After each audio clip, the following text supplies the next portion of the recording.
month, we started this topic of using adversity to your advantage.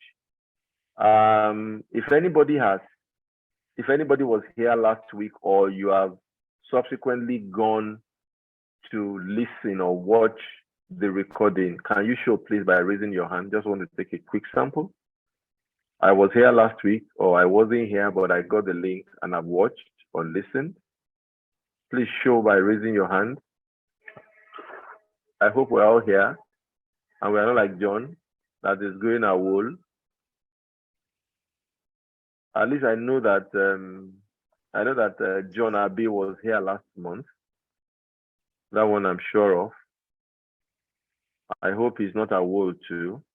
Okay, so if you were not here last month and you have not listened or watched, then it would interest you to please go and watch.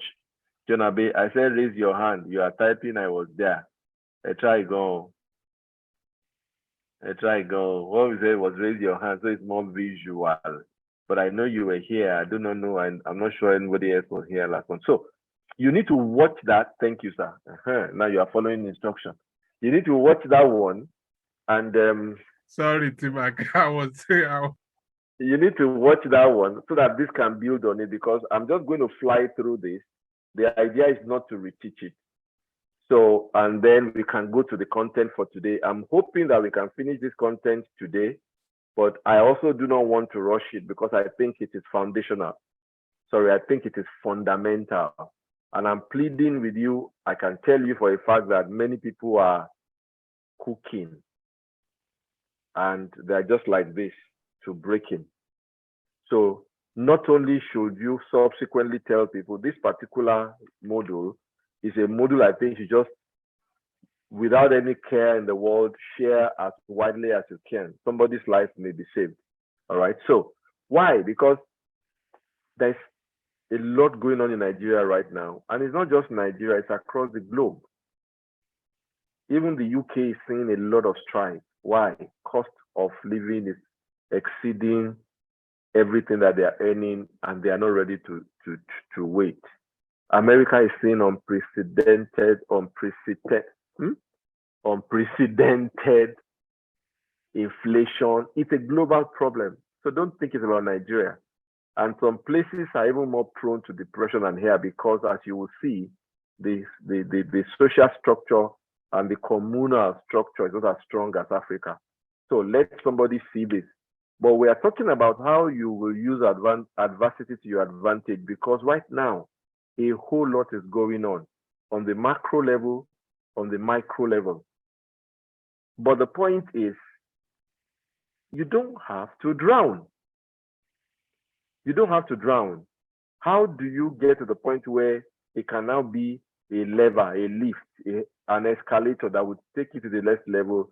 That's what we started last month. And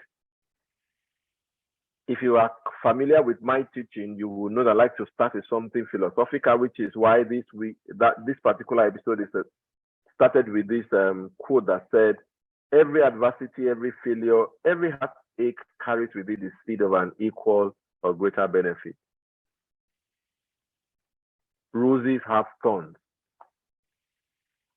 So it's the way the world is designed. I'm not talking theology, but just know there's nobody that wants anything that is downhill. Anything that is significant that is done is uphill. It requires effort. It's the name of the game. Probably we would have loved it to be different, but that's the way the game is built. And if you did basic biology, I read a story somewhere, and I'm sure many of you have seen it, about a boy who saw a caterpillar trying to morph into a butterfly, and then saw the caterpillar struggling, saw the butterfly struggling. And in his own mind, that little boy thought, let me help the caterpillar to become a butterfly.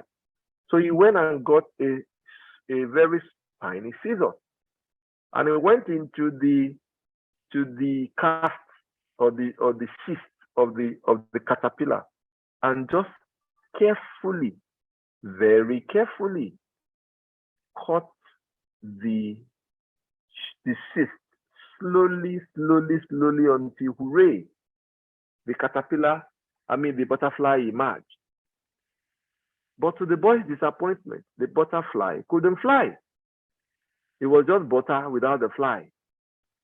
And then the boy got curious. And then, as he was seeking to find answers, he got to know that the struggle that the butterfly goes through to come out of the caterpillar is actually designed by nature to strengthen its very fragile wings so that it can be strong enough to fly. If you truncate that process, it's not going to happen. So, if you will not hear anything else in this session, just know that you have to trust the process.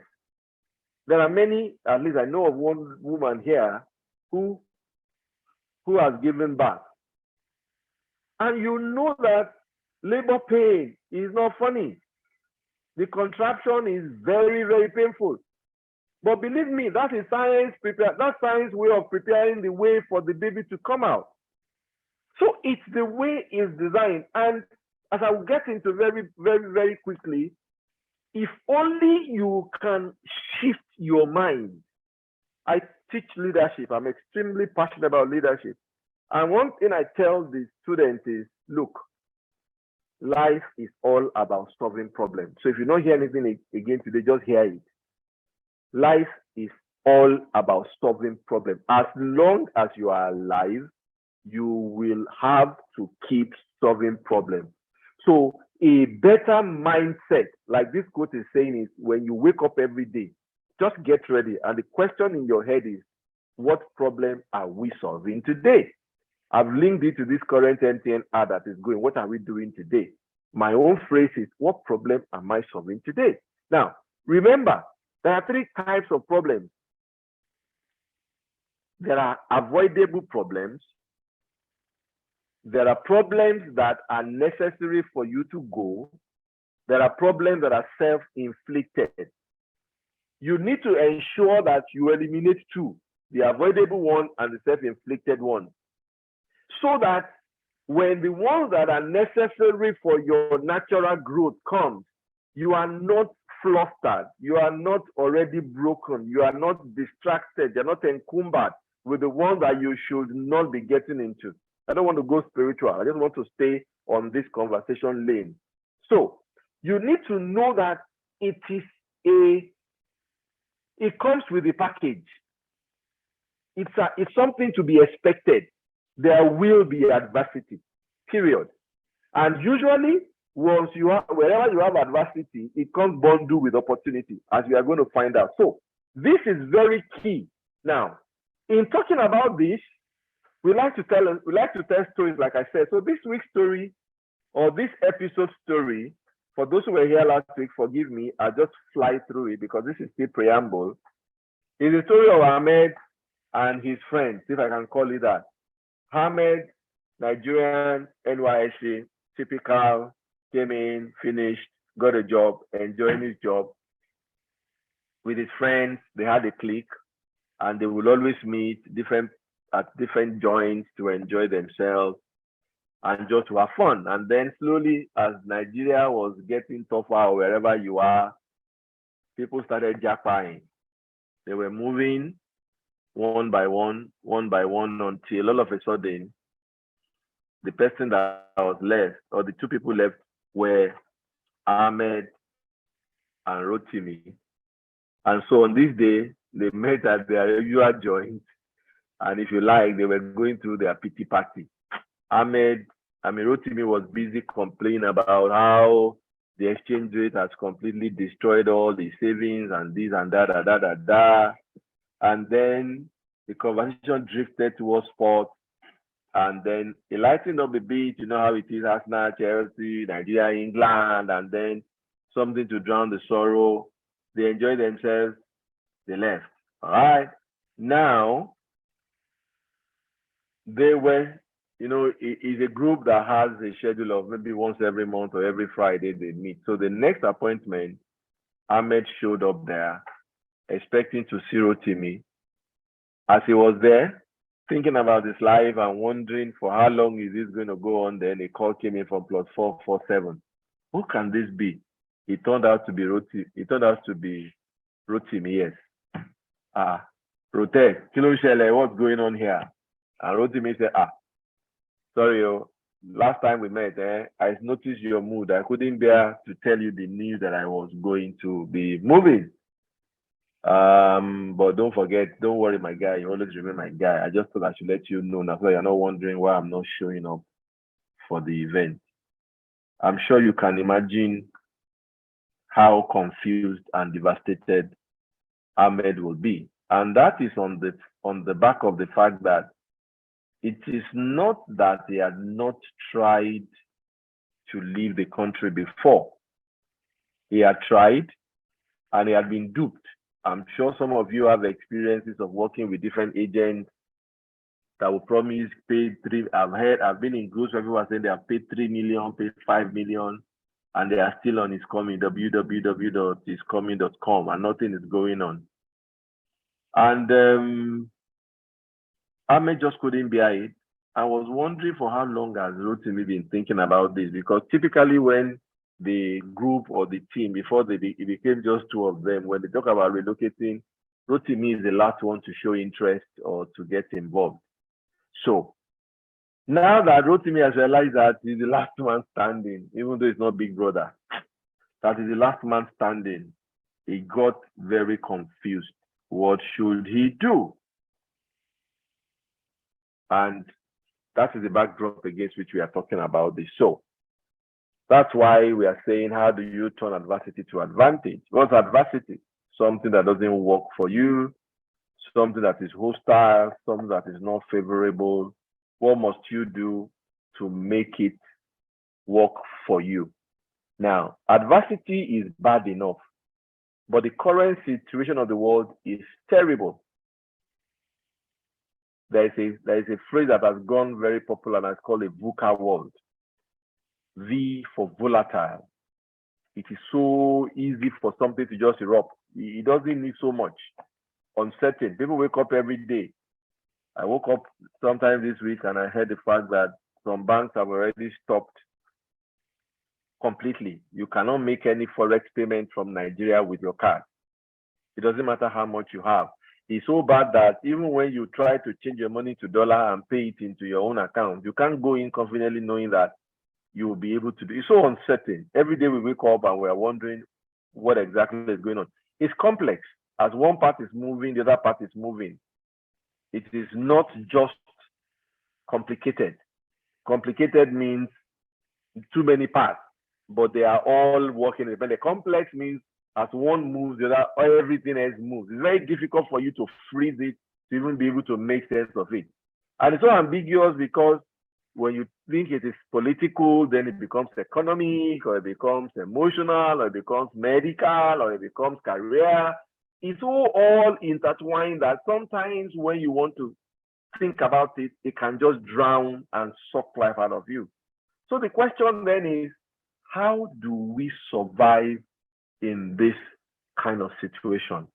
And the summary of the problem is building resilience. How do you build resilience? Unfortunately, you can, even for those who are running away out of their different countries, they realize that there's no utopia anywhere. If somebody is running from Nigeria to the UK and gets there and realize that there is strike because there is no money, I don't know how they feel. And then they realize that there's even no job. They realize that the money they are getting for the amount of work they are doing cannot even fix their bill. What do they do? So the key thing is building resilience.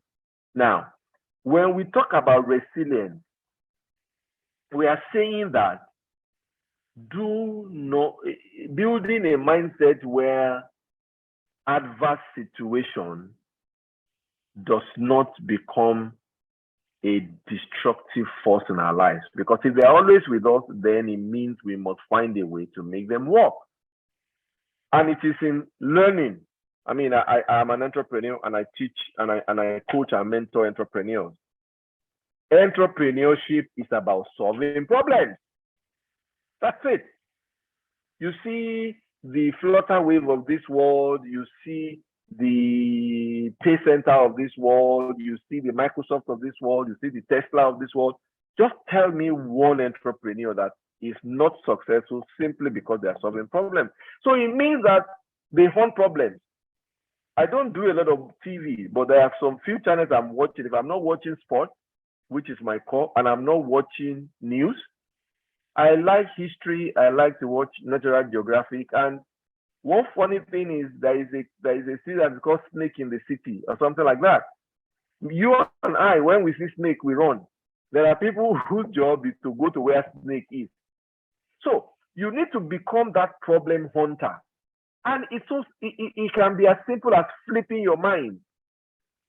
What problem are you solving today? When you have that mindset and you have eliminated avoidable problem, you have eliminated self-inflicted problem, you realize that the way you process is completely different. It doesn't mean the problem is easy, but it becomes easier. And it is in that easier that you build capacity. All right, so resilience, ability to cope. Okay, how do you overcome negative circumstances? And usually about 4 questions. What do I need to do? And I'm going to come back to this, I hope, today or next month. What do I need to do? You may want to write down these 4 questions. What am I able to do? So what do I need to do? Then what am I able to do? By the time you get the gap, you know what you need to learn. And then you do what you are able to do, and then you are asking, is it working? If it is not, you go back again. There is no point drowning or worrying about what you cannot do anything about, because what's the point? But we'll break this down before we finish. So, in talking about resilience, we are talking about a couple of things. Competence. Many people today who are wasting energy and emotions on worrying should actually be spending a fraction of that energy learning a new skill. I say that again. Many people today. I mean, how do you feel? The whole world today is looking for people that can solve different problems. The whole world. And then maybe you are not happy with your career. Maybe you want more progress. And then instead of you to say, okay, what am I good at? How can I up my skill? And it's so interesting right now that you don't even need a degree. There are so many micro degrees here. There are so many free things you can even learn online that require just discipline and internet. Discipline to wake up and start learning. And in 6 months, you can completely transform your earning power. It is very frustrating for me as a person, and I'm not saying this because I'm on top of the world, because everybody goes through their time. But every time I find myself traveling on that road, I'm always bringing myself back to this point. And today in particular, I should not even be holding this program. I should not. I lost one of my little girls this morning, 15, 16. And we've been on this battle for about 3 months, 4 months. I am completely gobsmacked as I'm talking to you right now. Very, very. But the question is, that's how life is. That's life. So, you have a choice to drown in it. It won't bring her back. It won't help you to even help others. You lose the opportunity to flip it and turn it into an advantage. So the energy that most people are spending in self-destruct activities, it takes a fraction to convert it into productive energy. So resilience is about competence. What do you need to learn how to do? It's about who are you connected to? What are you contributing? You know, I said I teach leadership. And one question is, what do you practice? If you practice complaint, you will get good at it. If you practice being negative, you will get good at it. If you practice being depressed, you will get good at it. If you practice being joyful, believe me, happiness is free. Happiness is free. Happiness is a decision. Period. You have a choice. If you want to focus on what is not working, yes, you have a very long list. You also want to focus on what is working, you are going to have a very long list. Therefore, it's up to you. What do you want to focus on? What do you want to keep practicing? So it's about, what are you contributing? Many people are busy complaining about what they have when they should actually be looking for how to make other people happy, because then the chain goes round. It's about how do you cope. And those things are the things we are going to be breaking down in this series of using adversity to your advantage. Susan David, she's one of the leading voices in the concept of emotional agility, which is very connected to this. You may want to go read up on it, and I'm not sure, but John, please take note. If we don't have anything on emotional agility on DLI, I think we should just do one on emotional agility. I'm sure we have emotional intelligence. I'm not sure we've done one on emotional agility, so we can just quickly do one and upload it. But this has to do with emotional agility. All right. So now there are 4 blocks under which we are then exploring how you can turn adversity into advantage. Emotional and psychological, this is what we dealt with last week. I am just going to fly through it. If you want the details, you need to go watch so that we can then go to the next one that has to do with social. I'm hoping we can finish social and do physical. I'm hoping we can do physical and do spiritual. The curriculum of this module is such that by the time we are done with this, I then want us to have two views. One to look at it on the macro level, so that it is not just theory. Even though I've hinted on a couple of things now, we can bring it all down, and then we can go to the micro, different scenarios. Like I said, somebody's lost a daughter now, some people have lost a job, some have lost relationships, some are looking at desiring relationships, some are just tired of their job, some are dealing with very real issues of life, some can't afford accommodation, some are having health challenges, and we just talk around practical ways, and hopefully we can share experiences and make it work. So I am not going to spend so much time on this. I'm just going to fly through it. In talking about the emotional and psychological, this, by the way, is the biggest bucket, because your mind is your control center. A couple of people here have been through our leadership training school.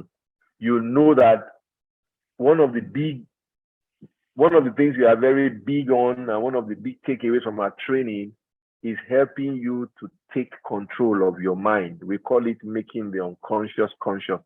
It's a heavy 4-5 days of flogging how you can take control of your mind. Because believe me, your mind is a control center. And just imagine when you lose the control center, you've lost everything. And it is not your conscious mind. Your conscious mind is about 10 to 20% of your mind. So you need to learn this. If you have not seen this episode, go back and watch, because it's very big. And this is the core. If you miss this one, if you don't win on the mind level, if you don't win on the emotional and psychological level, nothing else will make sense. I will say that again. If you don't win, if you don't get on top of the emotional and psychological, you cannot do anything with social most of the time. You can't do anything with physical most of the time. You can't do much with the spiritual most of the time. So this is like the core, is the necessary condition. If it is not present, the sufficient ones have no value. Now, so for the emotional, we broke it down into 8 elements. Purpose, that must be something you are chasing. Find somebody, show me somebody who is dealing with depression. Show me somebody who is dealing with drive and motivation. I will show you somebody who has not found a why that person is willing to commit to. Because when you lose your way and you get confused, your why is like your northern star that will keep calling you, and then you keep finding ways to move towards it.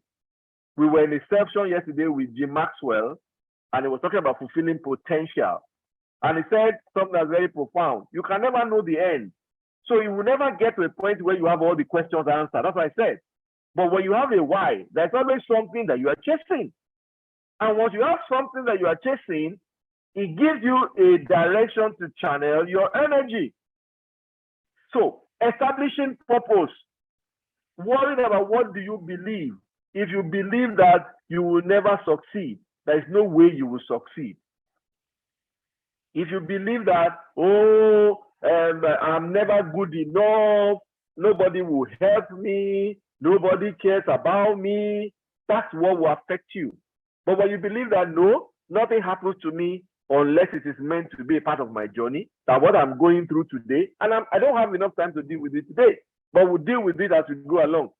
I believe, part of my belief system, that anything that happens to me, everything, including my mistakes, is all part of building up to who I'm supposed to become. So my job is what they call failing forward. So it saves you the headache of when something happens, you spend the next 6 months worried about how, what if not. Hey, I read something about the Persian rug. This Persian rug that we pay a lot of money for. I read that when they are to be woven, they are not woven face up. They are woven face down. So the rug maker would have a pattern in his head, and I have somebody here who is very creative. And you know that sometimes she wants to make a hat. She doesn't know what she wants to do. She just starts. But as she starts, ideas begin to emerge, and then she's done. Even she can't believe where did this come from.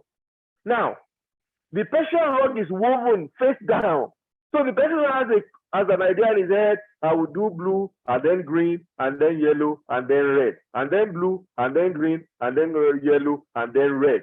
And then he goes somewhere, and in the middle, he forgets, he's distracted. And then he does blue, red, blue, yellow, green, red. Then he does blue, green, yellow, red. And by then he realizes he's gone far. He or she will open that rug and see, and then try to create a pattern around that error. Many things we call style in fashion today came out of error. Many of the science inventions today were accidental. They were not looking for them. One of them, go and read the history of how the microwave was discovered. It was an accidental invention. So your belief system is important, because if you think you can, you are right. If you also think you can't, you are also right. It's up to you. And part of the belief system you need to have is to know that problem solving helps you to build capacity.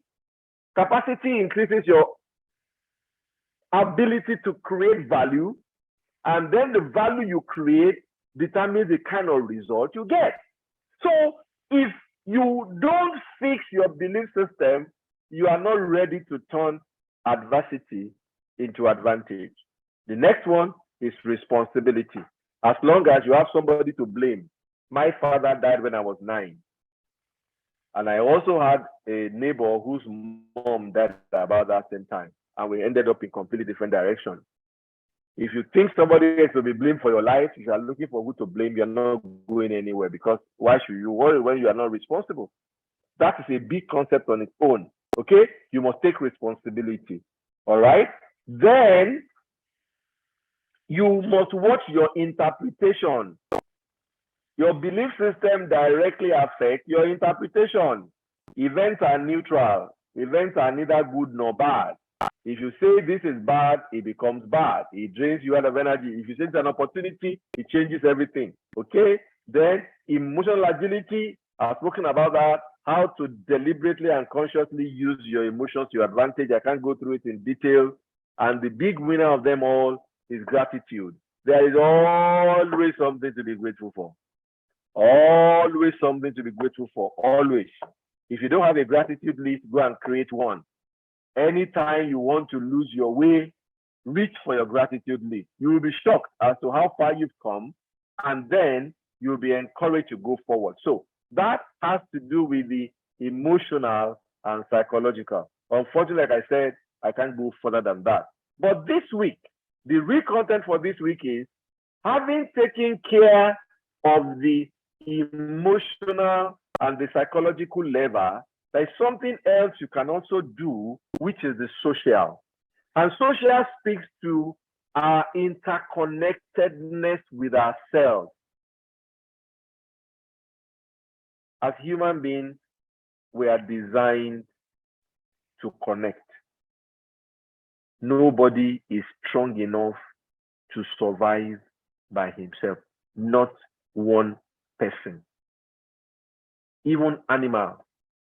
The way, like I said, once you know what you can change and you know what you can't change, you can't do nothing about it.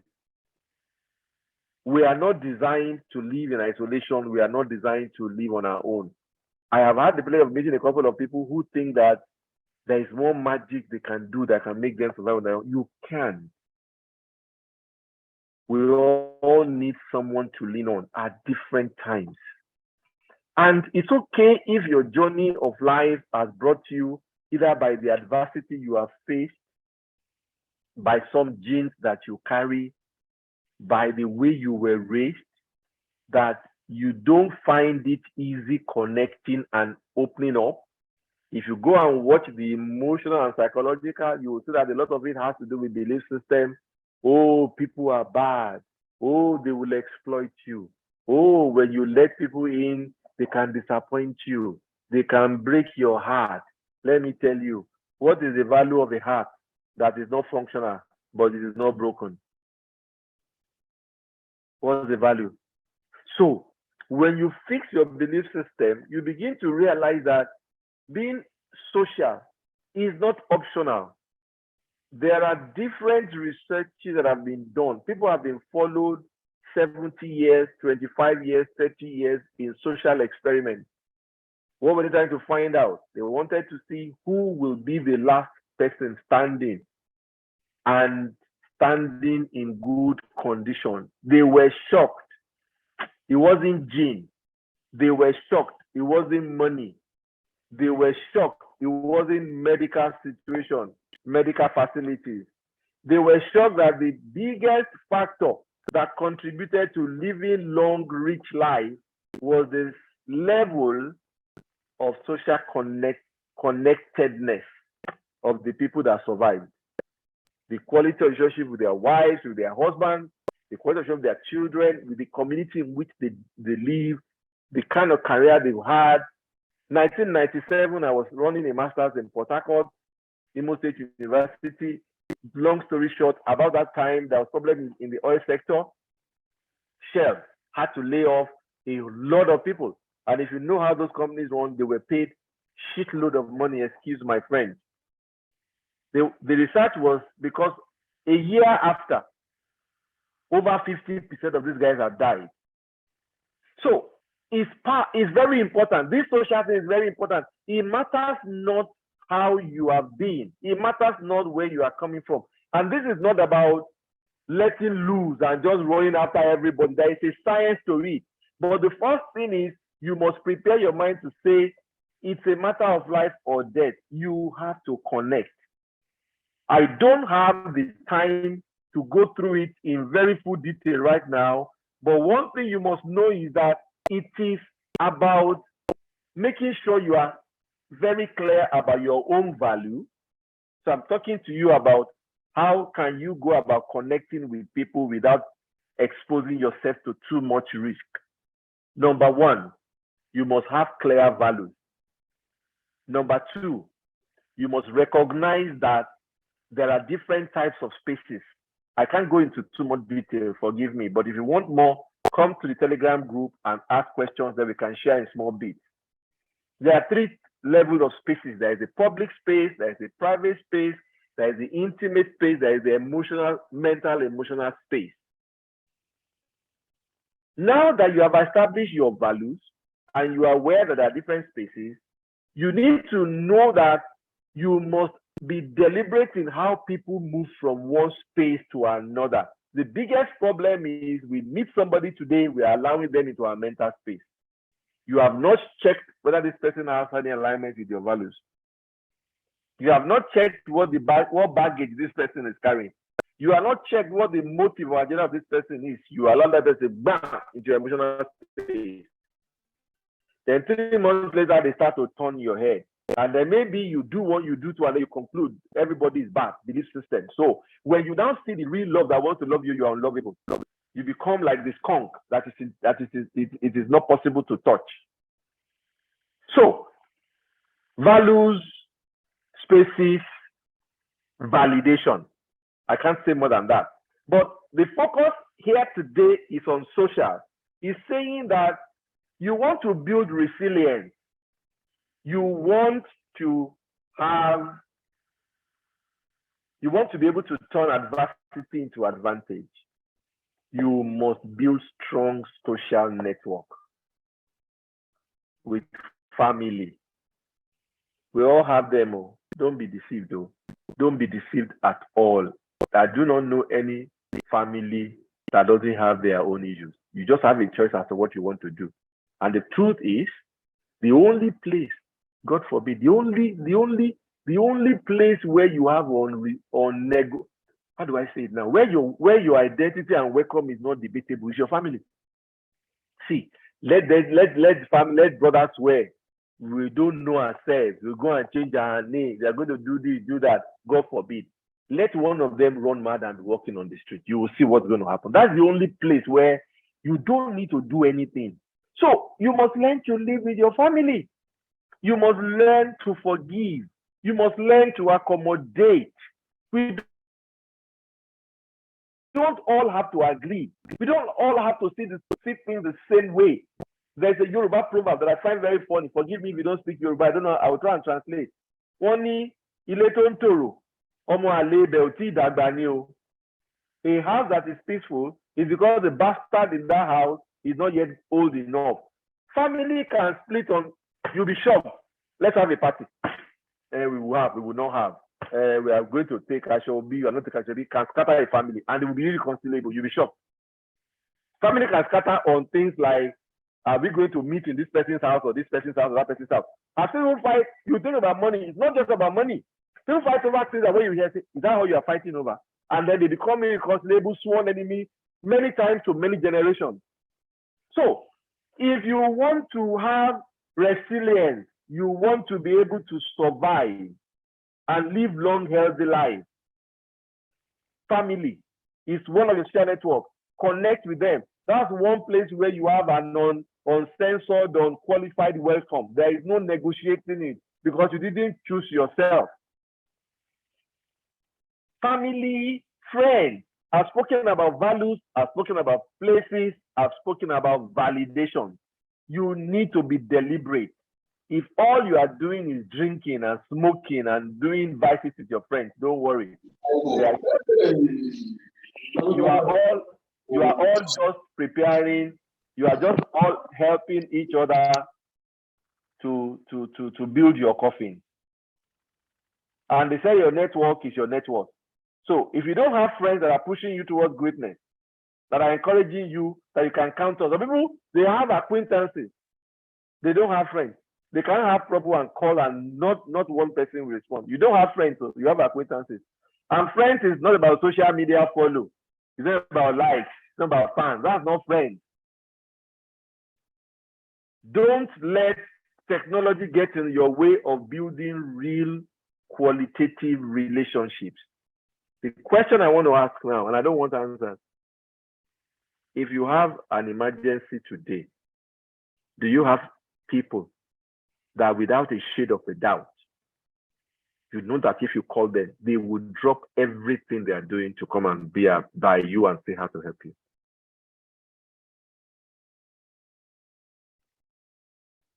If you don't have such people in your corner, you are an accident waiting to happen.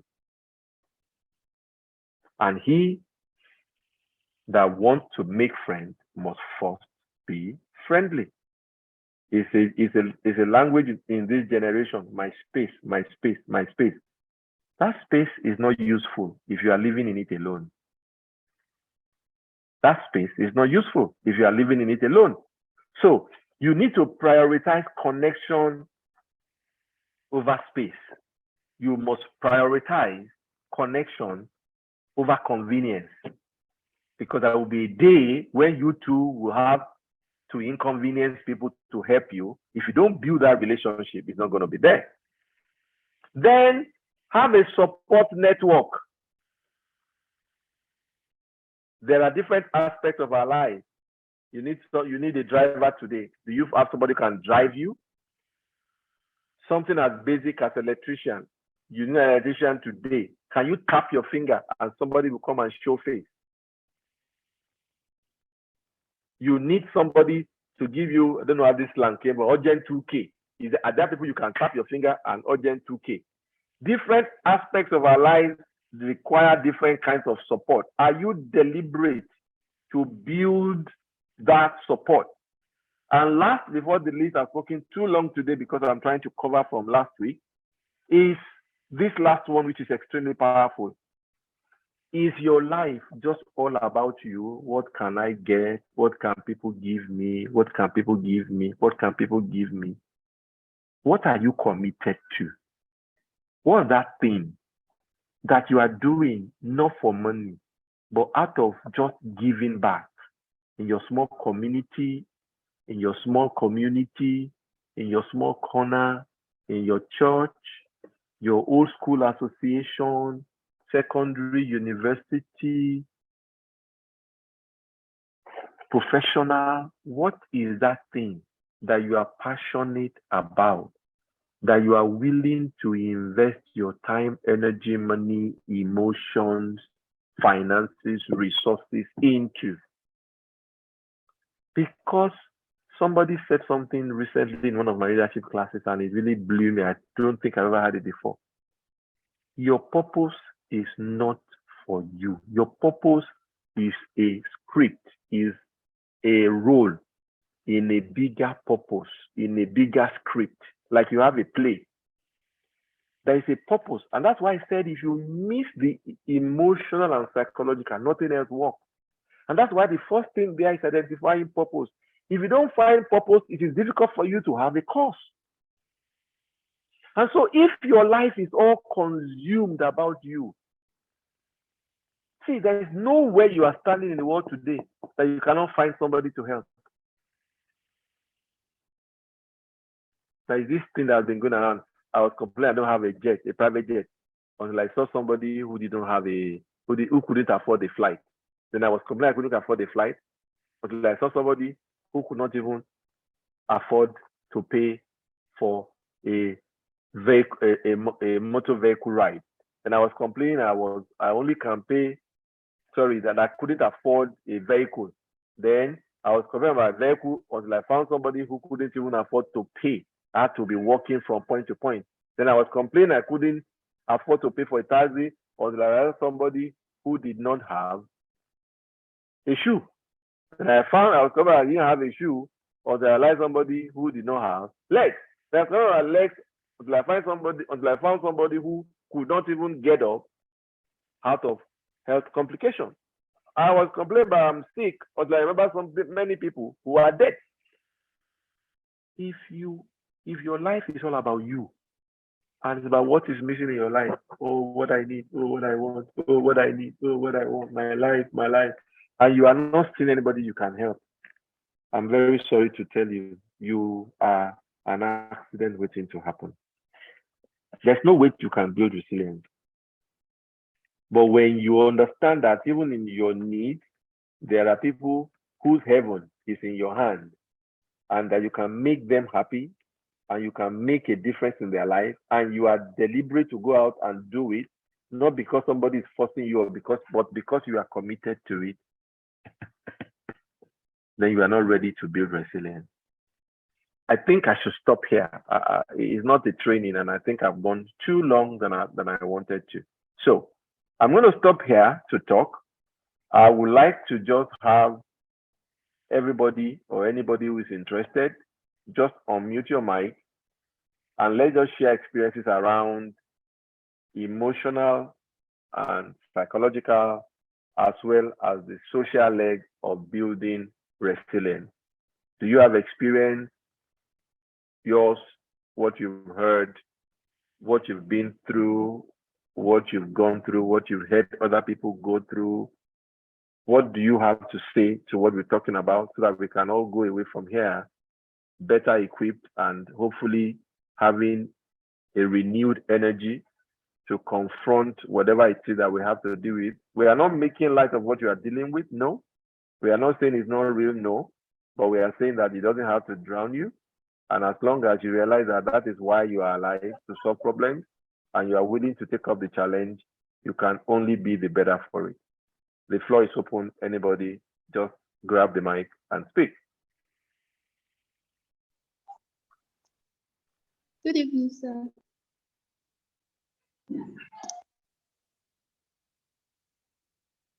Good evening. Sorry, who is talking? If I can hear you. Okay, my name is Olayin. Yes, Olayinka, yes. Thank Go you ahead, so please. much for the presentation, sir. On using adversity to our advantage and taking charge of our emotions. Well, I think naturally it is very difficult to do. And if you can help with, I don't know, practical ways to achieve this. I personally am a very emotional person, and little things seem to get to me. For example, during the course of your presentation, even though I didn't hear that part so clearly because my baby was disturbing, but then I heard that you lost someone and you still had to be here. And from that point, I've been struggling to catch up with what you're saying because I've been destabilized. This is something not happening to me directly, but because, I hear something like this is happening to someone, I am already destabilized. So I can be like that. And when things, I tend to fidget a lot when things happen. Most times when things happen and I've not heard about it, my husband is very, very, very reluctant to tell me because he knows I'm going to lose my balance and all of that. So, well, even though I get everything you have said, if there are more practical ways that people like me who are very emotional can, be able to take charge of my emotions and not let things weigh me down, I'll appreciate. Thank you. Yes, the floor is open. Please, anybody want to contribute to that? Okay, this is John. John Yes, Abe. John. Thank you. Okay, so good enough. Well, I can say thank God. Maybe so. I remember I was just telling someone this week. I remember when I lost my mom when I was very young, and sometimes I went to school, and then I remember someone was asking me as far back that what happened, why, and then maybe because I'm science oriented, I like all this why, which I think people ask normally. Then what he said, what tmak said recently is very good for, I think, everybody. Have a thankfulness book. Have gratitude book. gratitude book. Have somewhere where you create a list of things that has happened that you are thankful for, that you are grateful for, things that are not easy to come by, things that people take for granted that you have. Because life happens and sometimes people can just feel, and sometimes in Yoruba they said, oh, mean you've not been to other people's, and that goes along with what you mentioned last too. You've not seen the person without a shoe, that's why you are complaining about, and so on. So I think having some of those cards in our personal environment makes us to have a good view, or making it something we do early in the morning, or I don't know, maybe saying early in the morning may not be good, but I don't know what works for each and every one, but I like it early in the morning. Having something like that keeps you grounded. It has kept me grounded. And so, okay, so I was telling someone, few years after I lost my mom, my dad was sick for a while, which was a little bit not very good, really, but I was thankful. I remember years later, my uncle came home and said, who is ever going to believe that your dad will be around? And he's the last standing of his siblings now. So he's almost in his 90s. So we celebrated a long time ago. Yeah, sometimes like that. So something you can think about and be grateful for, because life happens to everybody. And I think having a card, having a book of some of those gratitude will work well. Thank you very much. Yes, I love that. Thank you, John. And like I said in the beginning, thank you. You encourage your your dutiful attendance has encouraged me personally to continue, because this is not straightforward. Many of you will not even believe that I'm out of base. I have had to abandon everything I came to do because I wasn't planning to be out of base today. But again, I'll come back to you. I'll come back. I don't want to be the one to answer your question alone. So anybody else wants to contribute? Yinka, there's still another dimension to your question, which I get and I will share, but I want to hear. The floor is open. Anybody else? Yes. Okay, well, something that we also treated last week is, and I was reading it in Jim Maxwell book, is we all have emotional garbage, or no, not garbage, baggage. Baggage, yes. Yeah.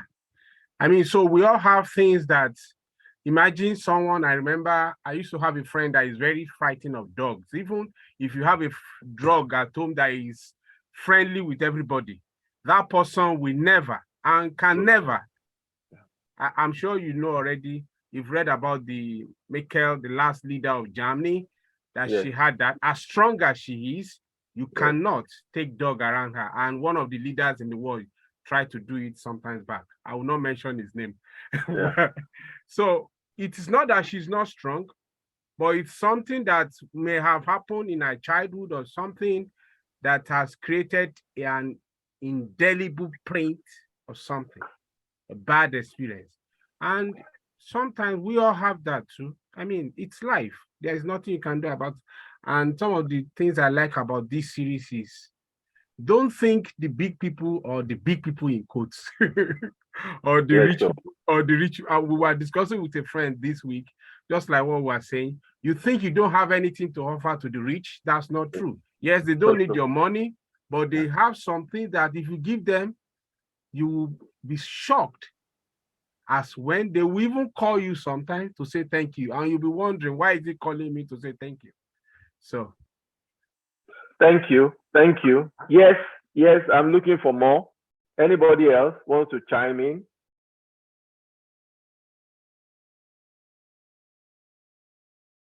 Anybody else?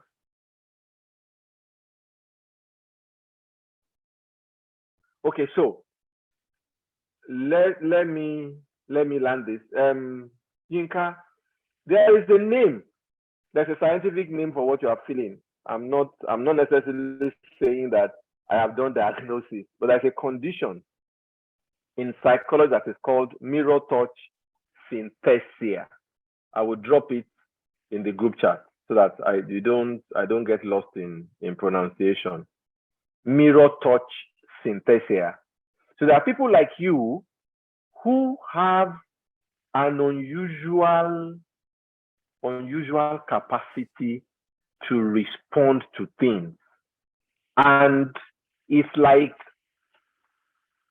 if they come round you now and they take physical measurement of your body by the way of the vital statistics, and maybe there is MRI, magnetic resonance, something. Imaging. John,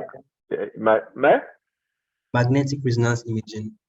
Thank you. I was just going to have magnetic resonance imaging, and there are different devices that are, if they are connected to you, your reading may even be worse than the reading of the person that the thing happened to.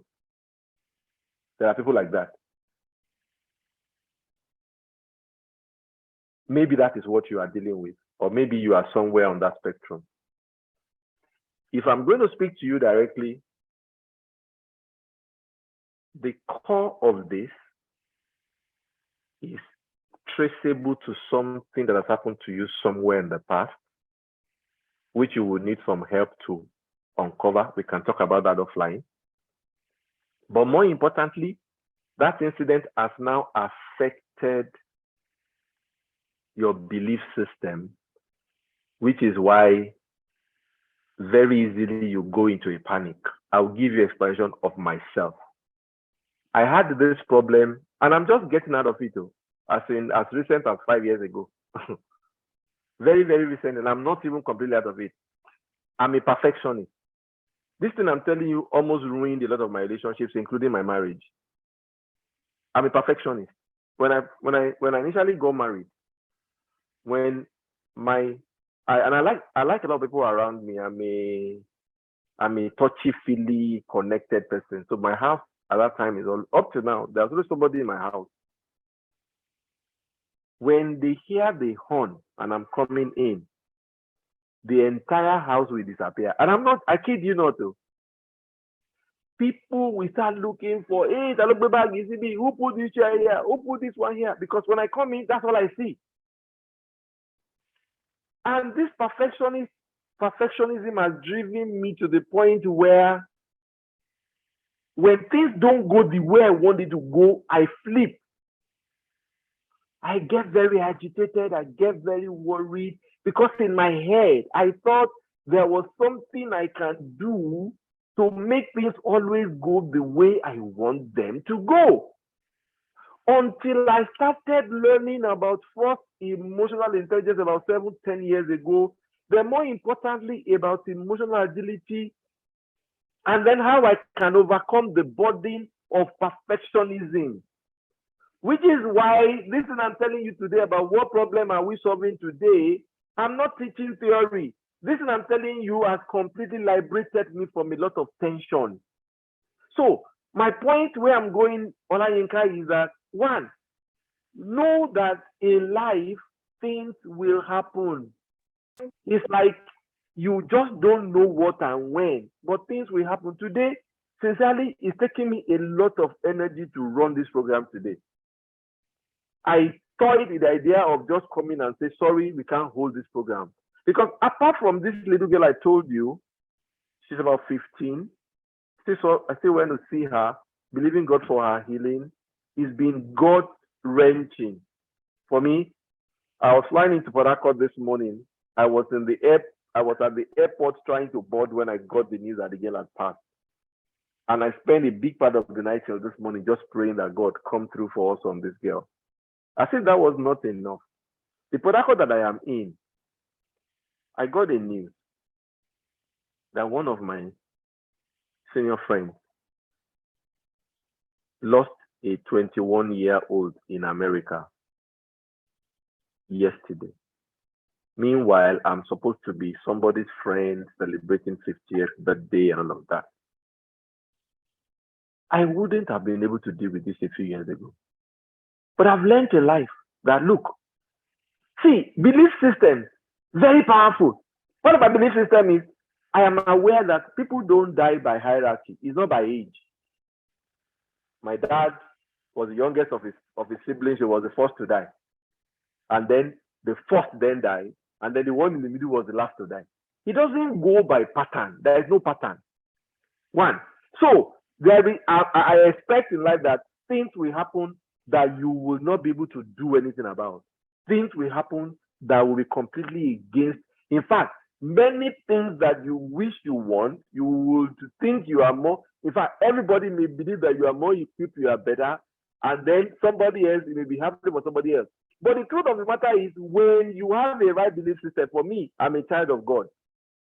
For me, my Bible tells me that wicked men know how to give good gifts to their children. So God will not keep good gifts from his children. So my orientation, if it is not avoidable sin, if it is not avoidable problem, if it is not self-inflicted problem, whatever I don't get or whatever happens to me, it has to be that there is a bigger purpose that I just need to be patient and I will understand. I don't want to talk too much today, but my father died when I was 9. It's been a lot of journey. But when I look back, it's reinforced this thing for me.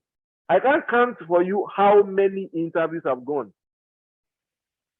At the last count, I've worked for not less than 15 different companies. Sometimes different companies in the same group, sometimes across. I am sure I've not attended less than 60 different interviews. So I believe I'm supremely qualified, and I think I'm the best thing after sliced bread that they should have gotten. But there's something that I also don't do. That's why I spoke about competence. I do my bit. What I've done everything I need to do, I've prepared, I've prayed, I've spoken to people, I've spoken to mentors, I've done the research, I've gotten there early, I've done what I can, then I come, and they said, "Are you picking me?" Over time, I've learned to flip, and it's not easy. I walked the street of this Port Harcourt I am in for almost 4 months looking for placement. I couldn't afford transport fare. I will walk from place to place. Today, I can never forget. These are very, very, very deep things. In those days, people see me today now. As I speak to you, I have not taken breakfast. The only thing I've had since morning is a cup of tea. But I was never like this. I used to eat a lot. This Port Harcourt was where I stopped eating because when I came to this town newly in 1997, I couldn't afford to feed. I couldn't. And so that 3 years I spent here, 2-3 years I spent here, conditioned my tummy to the point that I no longer have the big appetite to eat. What am I saying? Belief system. See, things will happen. Get settled. Don't fret. Things will happen. All we can do is stay out of avoidable trouble, stay out of self-inflicted trouble, and then be a child of God, if you know what I mean. And then enjoy your life, enjoy your journey. Enjoy your journey. My father died before he was 50. My mom is 90 this year. That's life. Enjoy. Whatever comes, make sure you are not self-inflicting. Make sure it is not unavoidable. Once you have checked those 2 boxes, sweetheart, slowly you will get better. Every time now, the last thing I'm saying is, this thing I'm saying will not change you tomorrow because it is very deep in your subconscious. So every time you find yourself, something happens, and then you start to palpitate and you start to panic, try and recall this is a journey, it's a slow process, and say, no, this is life, things will happen. There is no way we can control it. So even if the problem is self-inflicted, learn.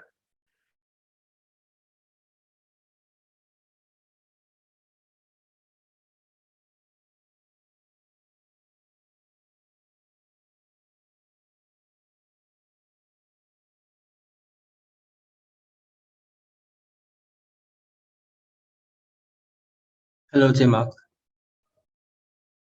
Tmak, you're muted. You're muted, tmak. Did I lose everybody? I hope you guys are still here. Okay. Yes, we are. I think my internet went off briefly. So it will not happen overnight. When you hear it again tomorrow, your first reaction, bodily reaction, is it's automatic reaction. You will go into that kind of state of mind. But now, which is where making the unconscious conscious now comes in. You now begin to tell yourself, there's no need to panic. This is how life is. Things will happen that you can't control. Things will happen that you cannot do anything about. So your job is to see what is the bigger picture,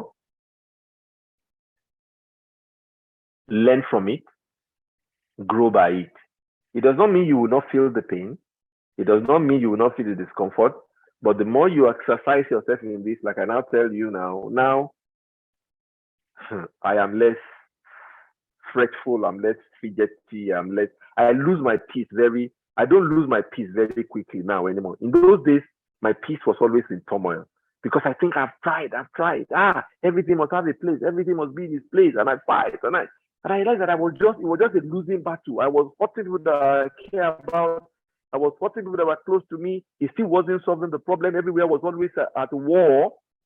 Then I got this knowledge, and I made up my mind to say, you know what? There are things you can control them. There are things you can avoid them. But know that there will still be things that will be contrary, which is where this resilience comes from. And then that is why you are alive. So every day you wake up, and that's where I want to end this your answer. Every day you wake up, you should begin to have a mindset of what problem are we solving today before the problem even comes. You know what happens when the problem comes? Oh, it's like, oh, is it you that we're solving today? Okay, I look for grace on how to solve you. And then, oh, is it you today? I look for grace on how to solve you. And then as you do that, the energy that goes into panic and anxiety and worry start getting into solving problems, and you get better at it because that's what you're practicing. But don't be deceived though, it's not going to be easy. But if you make up your mind to start building resilience in this matter, slowly you will get better. And then knowing how your mind currently functions helps you to know where you are starting from. And day by day, incident after incident, you begin to work with it, and then you begin to get better slowly. And in a few years, you will look back and realize that, oh, I'm a much different person now. And that will be very, very, very great news. I don't know. I hope I've been able to help you.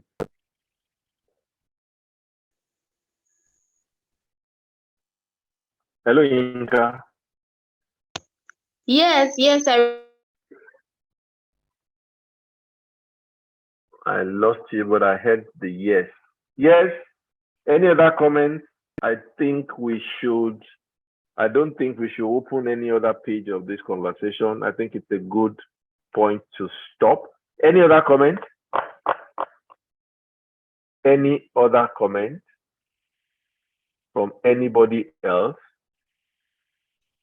I just want to talk about the last point you talked about for the social, under the social aspect, about having a Yes. cause that you belong to. Yes. And I think it's only natural that when, as a person, you get engaged with other people or with a bigger cause than yourself, then just like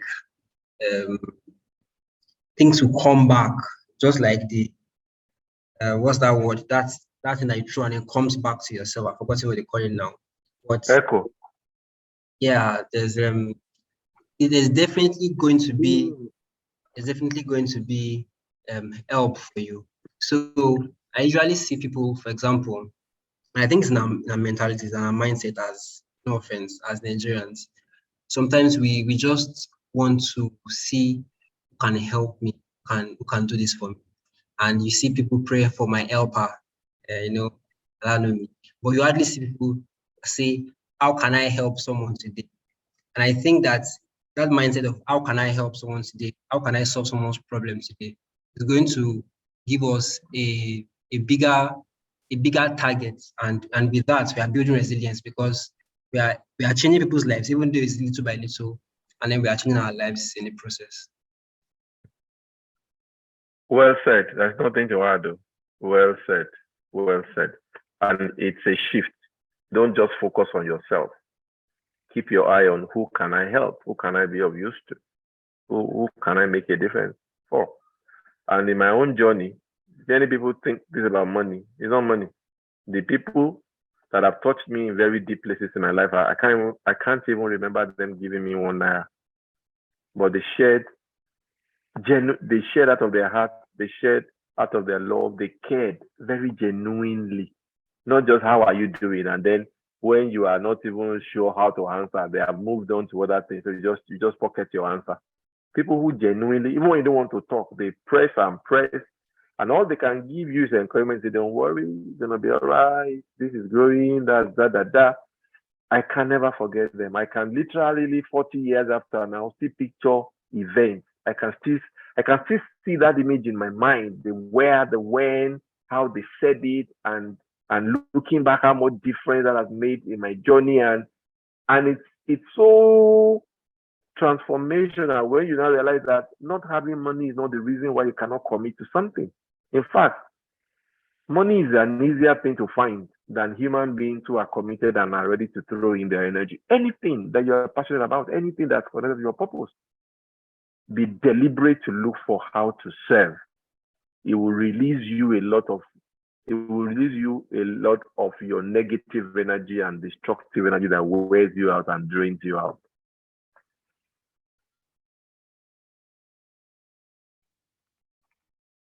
So anything else from anybody? All right. John is going to administer a survey. Before then, I just want to mention that we have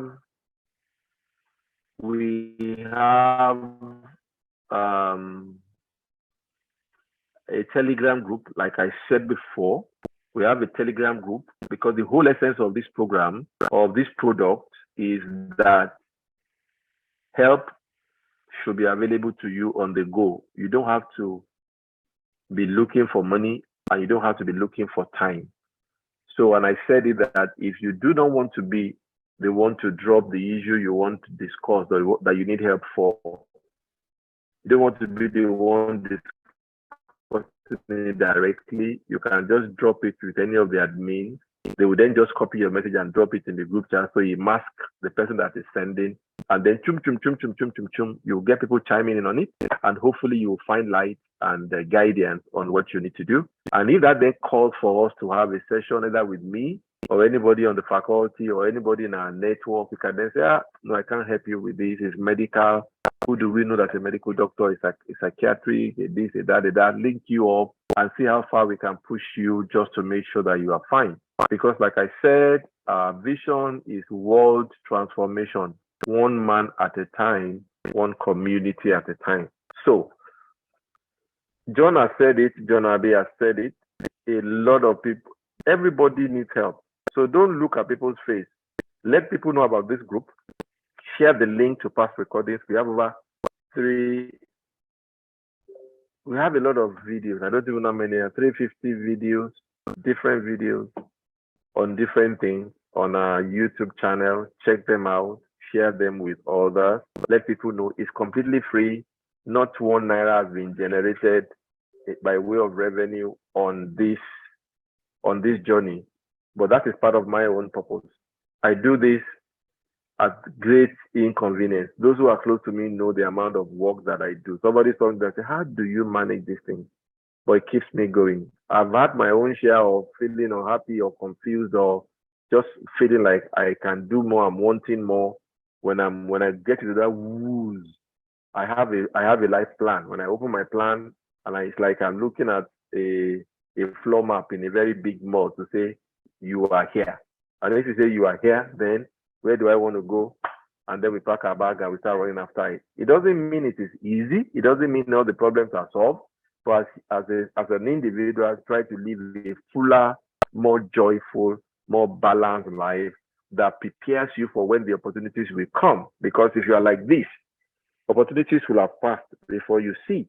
But when you are like this and you are open and you are interested, I mean, I can't tell you enough. There have been places in my life where I wake up in the morning and I wish there was a way to just let the night just continue. I'm talking about me, myself. I'm not saying something I read.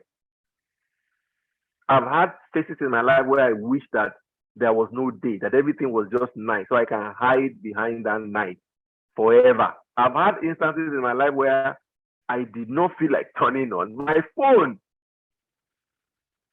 I wish I could just leave it in airplane mode permanently so nobody is able to reach me. But you can't survive that way. It's by confronting it. And then I remember my belief that, you know what? Yes, you will have some harassment because I was owing, I was looking for money, I had things I had to do. I didn't even know how to proceed. I was so completely overwhelmed. But when I process everything and then I approach gratitude and I feel good that, okay, there are many things good in my life. God has brought me this far. It's going to take me further. And then the question is, what can we do? So let's explore. It's a long story. I'm trying to write my book now. I'm trying to write my story now. So the encouragement is you can build resilience. It will not come easy. But if you try to apply whichever one of these you find easier to start with, it will become easier. And then whether you are here or there or wherever you are in the world, you are more equipped to flourish, to thrive, to survive, and to be the best version that you can be. And that's really all you owe life. You cannot do more than that. So, in the absence of anything else, I don't think I've been as animated as I have this night. I don't think I've been as animated this night in any of the past editions because this is very deep for me. And when I think about people that are close, committing suicide, going into depression, just losing their drive for life, it just lets me know that, look, we need to try and arrest it before it gets to that point. Because sometimes once it gets to that point and the elastic limit is reached and exceeded, it's difficult to get back. So go over this again, share with other people, let them know that there is help, and don't look at their faces. Many people are all fractured and broken inside, just covering it with nice dresses and an avoidance. They are not talking about it. You never can tell.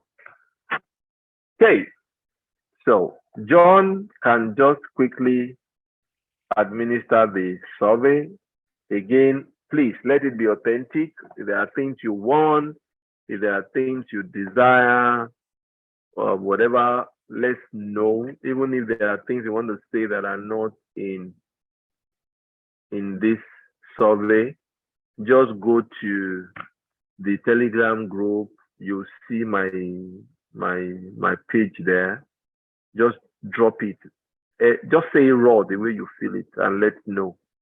The whole desire is just to give of myself as much as I can to help as many people as I possibly can. Okay. So, John, are we good? Do you have all the responses you need? Just 5 out of 11. 5 out of 11. There were more than 11 people on this call. What happened? There are just 10 people on the, just 12 people on the call, but only 10 can answer. Now I say from the beginning or now? No, now, just now. Okay, from the beginning there were more. All right. Maybe the thing to do is to first do this survey before we get into the final rights, if you like. 2 more. Okay, so